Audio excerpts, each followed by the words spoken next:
রাজনৈতিক ভবিষ্যৎ নিয়ে চরম অনিশ্চয়তায় রয়েছেন কানাডার প্রধানমন্ত্রী জাস্টিন ট্রুডো। নিজ দলের মধ্যেই তার বিরুদ্ধে পদত্যাগের দাবি উঠেছে। অবশেষে লিবারেল পার্টির প্রধান হিসেবে তিনি সোমবার পদত্যাগ করতে পারেন বলে খবর প্রকাশ হয়েছে। সূত্রে বরাত দিয়ে এই তথ্য জানিয়েছে গ্লোব ও মেইল। সূত্রের বরাতে গ্লোব ও মেইল জানিয়েছে যে তারা নির্দিষ্ট করে জানে না যে ট্রুডোর পদত্যাগের ঘোষণা কখন দেবেন।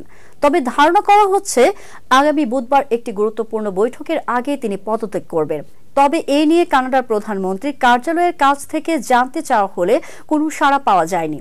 এছাড়া লিবারেল পার্টির নতুন প্রধান নির্বাচিত না হওয়া পর্যন্ত জাস্টিন ট্রুডো প্রধানমন্ত্রী হিসেবে থাকবেন না পদত্যাগ করবেন সেই সম্পর্কেও স্পষ্ট করে কিছু জানা যায়নি।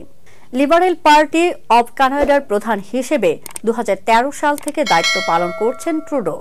এরপর 2015 সালে দেশের প্রধানমন্ত্রী হন তিনি। টানা 9 বছর ধরে তিনি এ পদে আছেন।